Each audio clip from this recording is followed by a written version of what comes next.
Bonjour et bienvenue dans notre émission pour une vision citoyenne. Et aujourd'hui, j'ai le plaisir et l'honneur de recevoir notre première femme politique, Madame Stéphanie Adjé, députée de la 6e circonscription de l'Essonne et membre de la commission des affaires sociales. Exactement. Bonjour et bienvenue. Merci de m'accueillir. Stéphanie, première question que j'ai envie de vous poser, c'est le rôle du député. C'est quoi Alors, c'est aujourd'hui ? vaste. Parce qu'aujourd'hui, c'est vrai qu'au-delà de légiférer, au-delà de proposer des lois et tout ça, au niveau national, à l'Assemblée nationale, mais je pense qu'il y a autre chose aujourd'hui. Alors, en effet, on a un rôle de législateur. Donc, effectivement, le fait de pouvoir proposer des lois, de pouvoir amender celles que nous discutons. Mais au-delà, notre rôle ne se réduit pas qu'à la loi, mais nous avons un rôle aussi de contrôle sur le gouvernement. Donc, il y a souvent des exercices où on s'adresse au gouvernement. Donc, c'est le lieu des questions au gouvernement, notamment toutes les semaines. Mais au-delà, nous avons des semaines de contrôle, ce qu'on appelle. Donc, sur certains sujets, nous allons interroger le gouvernement sur l'application de certaines dispositions. Donc, là, notamment pendant la crise sanitaire. Et donc, on souhaite avoir les justifications d'un certain nombre d'éléments. Ensuite, vous avez tout l'aspect du lien entre notre territoire. Donc, le mien, vous avez rappelé, c'est la 6e circonscription de l'Essonne, qui est composée de civils. Donc, Massy, Palaiseau, Chilly-Mazarin, Morangis, Vissou, Igny. Donc, sur ces civils, il y a des habitants, donc 127 000 à peu près. D'accord. Et sur ces 127 000, ce sont des citoyens qui vivent concrètement et qui ont besoin effectivement de savoir ce que leur député, ce que leur parlementaire peut leur apporter. Et donc, ce qu'on peut leur apporter, c'est de se dire ce que nous votons, il faut qu'il y ait une incidence concrète sur leur quotidien. Et donc, nous faisons le lien. Donc je suis souvent saisie par la population en me disant voilà, tel commerce n'est pas suffisamment aidé, il y a des difficultés au niveau du commerce de proximité, etc. Et donc ça, on essaie de le prendre en compte dans nos futurs débats, dans les lois que nous allons voter. Voilà. D'accord, et du coup, est-ce qu'il y a un lien aussi d'échange avec les maires de ces villes, alors avec, surtout les élus locaux, pas que les maires d'ailleurs, même les maires adjoints, les conseillers municipaux. On a un rôle de proximité, effectivement. On est, en tout cas, moi j'essaie de faire en sorte que le plus possible le dialogue existe. Ça s'appelle le dialogue républicain à la base, parce que parfois nous ne sommes pas d'accord sur le fond des sujets, mais parce que quand l'intérêt collectif et l'intérêt des populations priment, on trouve toujours des accords. Donc ce lien entre l'État et les collectivités est très important, et ça je l'assure et j'essaie de l'assurer au quotidien. Donc j'ai un lien avec les maires qui est assez privilégié. J'estime assez privilégié, mais je m'estime de toute façon privilégié de manière générale, parce que j'ai une belle circonscription et que je m'emploie à défendre avec grand plaisir. Et du coup, vous faites remonter ces informations, ces demandes en fait des maires à l'Assemblée nationale. Oui. Et puis au gouvernement ou Alors, ça peut être de tous ordres. Par exemple, on m'interroge sur, par exemple, les effectifs en classe scolaire. Oui. On a des outils en tant que parlementaire pour pouvoir interroger le gouvernement. Donc, soit par des questions orales, soit les questions gouvernement, quand c'est une actualité prégnante, soit les questions écrites. Soit les courriers en lien avec les cabinets, mon équipe et les cabinets des ministères. Donc un lien effectivement assez privilégié qui peut amener à ce qu'on obtienne des choses, et je fais remonter effectivement parfois des inquiétudes, parfois des réussites. Voilà, donc c'est un petit peu tout ça que je fais au quotidien et toujours en m'assurant que l'intérêt général est respecté. Voilà. D'accord. Stéphanie, ma deuxième question s'adresse plutôt sur la partie les enjeux aujourd'hui du territoire. Oui. Alors, à l'échelle du territoire et puis à l'échelle nationale, mais d'abord, dans un premier temps, quels est pour vous les enjeux aujourd'hui sur le territoire ? Alors, on a, je le disais un petit peu, on est sur une circonscription assez privilégiée, donc civile. Sur ces civils, donc 5 font partie de la communauté de l'agglomération du Paris-Saclay, et l'une fait partie d'une autre agglomération, donc Morangis n'est pas dans la CPS. Néanmoins, donc sur ce territoire un peu ambivalent, puisque vous avez une partie d'excellence très forte, avec des taux de chômage qui effectivement nous permettent de développer des politiques incitatrices économiquement, etc. On a une partie économique assez forte et assez prometteuse, mais il y a quand même au sein de la population des personnes qui ne bénéficient pas de cela. Et donc tout l'enjeu, c'est de ne pas oublier trop de monde sur cette avancée, et que l'excellence puisse emmener tout le monde. D'accord, être accessible pour tous, quoi, en fait. Voilà, l'accessibilité à tous. Qu'il n'y ait pas de différence entre le plateau et puis la vallée. On fait en sorte que les équilibres, que les césures territoriales ou les césures sociales puissent être réduites. Et je sais compter sur l'ensemble des acteurs locaux pour pouvoir avoir à cœur cette envie. Et justement, cette fracture aussi numérique, vous avez une vision Alors, on a, si vous voulez, on est effectivement sur le développement de la 5G, donc effectivement sur l'ensemble de l'évolution technologique. Beaucoup restent encore un peu sur le bord du chemin. Notamment qui crée un éloignement avec notamment l'accès aux droits, l'accès aux services publics.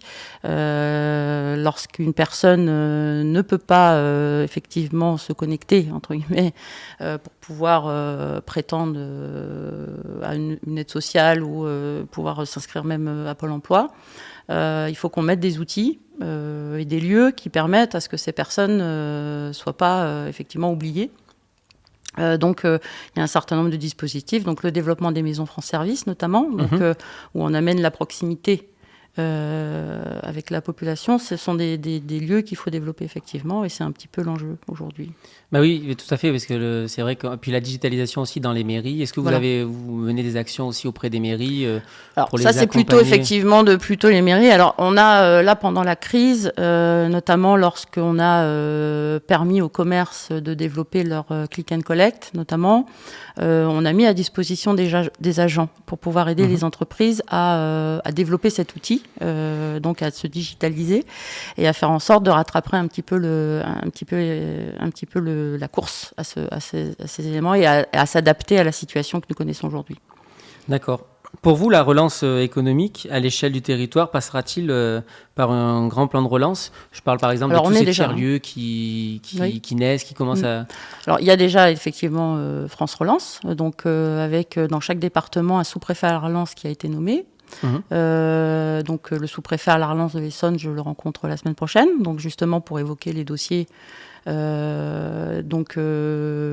concernent mon territoire spécifiquement, mais l'Essonne en plus généralement. Donc avec effectivement des enveloppes dédiées pour que effectivement on prépare la sortie de la crise sanitaire. D'accord.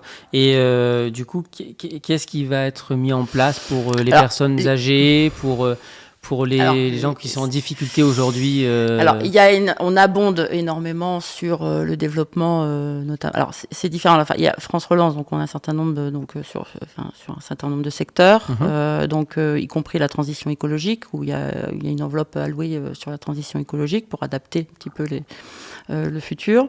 Mais au-delà, là, les politiques sociales, elles sont effectivement importantes, puisque aujourd'hui, on a encore assez peu d'éléments qui nous permettent d'évaluer un petit peu l'ampleur des personnes qui vont basculer. On a cette crainte et cette appréhension.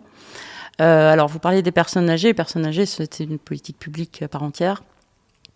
C'est une politique publique sur laquelle je m'investis énormément. Donc on a sur notre territoire, sur la circonscription 10 EHPAD, par exemple, 10 établissements. Donc on suit l'évolution de la sortie des crises, la rupture de l'isolement, etc. avec beaucoup d'importance. Et donc on crée ce lien-là avec les personnes âgées. Et moi, sur les personnes âgées, donc mon travail législatif m'a amené a déposé une proposition de loi récemment pour lutter contre les violences faites aux personnes âgées dans le cadre familial. Puisque pendant la crise sanitaire, on a effectivement vu les chiffres évoluer, hélas, en termes de violence. en termes familiales, donc violences faites aux femmes, violences faites aux enfants. Et on a peut-être oublié de parler des violences faites aux personnes âgées. Alors, j'évoque vraiment les violences qui s'exercent au sein de la famille, au sein du foyer. Les violences institutionnelles, j'ai des collègues qui y travaillent aussi de manière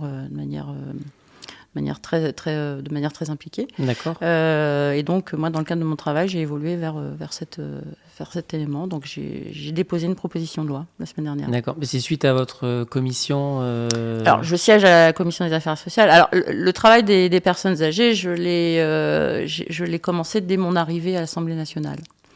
Donc, je suis députée depuis le 2 mai 2019. Et donc, j'ai eu l'opportunité, à la suite de la présentation d'un rapport, le rapport Libault, donc dans le cadre de la préparation d'une future loi sur le grand âge et l'autonomie, un sujet de société majeur dont il faut parler. Il manquait des éléments sur les territoires ultramarins.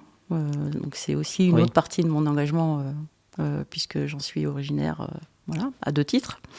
Et donc, j'ai donc été chargée de mener un rapport avec ma collègue de La Réunion, Erika Barrette, pour évaluer un peu les politiques publiques sur le grand âge et l'autonomie dans les territoires ultramarins. À la présentation de ce rapport, en fait, j'ai intégré un groupe de travail, le grand âge et l'autonomie, à l'Assemblée nationale, et j'ai donc intégré la commission des affaires sociales. Et c'est un travail que j'ai fait évoluer depuis et qui a mené effectivement à cette proposition de loi. D'accord. Et après, c'est un cheminement. Oui. C'est un cheminement avec toute l'implication que ça a. Et ça, c'est vrai que ça a toujours été une de mes préoccupations. Aujourd'hui, en France, pour moi, on ne peut pas vieillir et mourir dans des conditions d'exclusion et d'isolement majeur. Voilà. Et justement, vous répondez, alors c'est une question d'actualité, mais vous répondez quoi à la jeunesse aujourd'hui qui aujourd'hui se sent un peu abandonnée, notamment avec cette crise sanitaire qui est arrivée et ils n'ont plus le droit, entre guillemets, de sortir, de faire la fête, tous ces sujets-là qui se sont arrêtés d'un coup d'ailleurs pour eux. Au-delà de cet aspect-là, la problématique des jeunes, effectivement, donc la jeunesse est en grande souffrance. Je pense que l'ensemble de mes mesures qu'on peut prendre, notamment envers les étudiants, destination des étudiants, montre qu'on a cette conscience quand même. Enfin, le président est venu il n'y a pas si longtemps le président de la République est venu il n'y a pas si longtemps sur notre territoire, à Bure. Donc, pour expliquer qu'on avait effectivement complètement conscience de la situation d'urgence dans laquelle beaucoup d'étudiants et beaucoup de jeunes se retrouvaient. On a développé, développé un certain nombre de mesures. Un jeune, une solution, qui met donc en place des solutions adaptées à chaque jeune dans un cadre de recherche d'emploi. Et par rapport aux étudiants, effectivement, le repas à 1 euro, enfin un certain nombre de dispositifs comme ça qui permettent de les soutenir. Ça ne sera jamais assez, puisque la détresse sociale peut être parfois importante. Et puis, les inégalités s'exacerbent là, avec cette crise. Et donc, du coup, on essaie d'œuvrer pour faire au mieux. C'est un sujet qui est débattu à l'Assemblée nationale ? La jeunesse. Oui, on en parle tous les jours. On l'évoque tous les jours. C'est une préoccupation majeure. Notre jeunesse, c'est ceux qui seront là demain, après nous. Et donc, oui, c'est une préoccupation majeure. D'accord. Stéphanie, une question un peu plus personnelle. Quelles a été vos sources d'inspiration pour devenir ce que vous êtes devenue aujourd'hui, une femme élue, engagée politiquement et puis aussi citoyennement ? Alors, au plus loin que je m'en souvienne, j'ai toujours eu cet intérêt du collectif et de ce qui se passait autour de moi. Donc, de par ce que je vivais chez moi, avec mes parents, qui ont toujours été dans l'humilité, et puis dans le rapport aux autres, gentils, etc. Et puis aussi une famille aussi qui est très très impliquée, mais plus précisément un grand-père. Avec lequel je parlais d'histoire, je parlais de politique, je parlais de la guerre qu'ils ont vécue, et donc du coup avec voilà, cette prise de conscience que nous n'étions pas tout seuls et qu'il fallait que l'on soit un peu plus pour pouvoir faire avancer les choses. Avec une envie aussi de ne pas rester devant mon écran et de me dire c'est un scandale, c'est injuste, une personne qui pour moi a faim dans la rue, c'est quelque chose qui est pas normal. C'est né comme ça. Pour moi, je me suis dit je vais essayer de contribuer à ce que tout le monde ait sa place dans la société. Voilà. Ça a commencé comme ça. Ensuite, ça se forge. Et donc, j'ai beaucoup lu. C'est la manière que j'ai trouvée pour compenser un petit peu ce qui me manquait au niveau de mon parcours universitaire. D'accord. Parce que j'ai dû travailler d'abord. Voilà, j'ai repris mes études plus tard, mais j'ai dû travailler d'abord. Et donc, du coup, je compensais par la lecture. Et je me suis nourrie. Donc, mes premiers rapports ou mes premiers exemples ont été plutôt... voilà. D'abord, je cite Michel Rocard souvent, parce que ça a été l'un des personnages publics et politiques qui m'inspirait. Pas forcément par sa prestance médiatique, parce que voilà, mais je trouve que sa pensée était déjà précurseur de ce qui devait être proposé à la France. D'accord. Voilà. Ensuite, il y a eu d'autres références. Mais c'est long. J'ai un parcours qui est un peu particulier. D'accord. Stéphanie, on a un rituel dans notre émission, c'est le jeu de mots. Je vous donne un mot et vous me dites ce qu'il évoque. Vous avez le droit de développer ou pas. C'est votre choix. Si je vous dis environnement. Avenir. Si je vous dis numérique. Avenir. Si je vous dis territoire. Inclusion. Si je vous dis local. National. Si je vous dis bonheur. Joie. Stéphanie, notre émission arrive à sa fin. Que souhaitez-vous faire passer comme message aux générations présentes et futures, et puis plus globalement aux citoyens du territoire?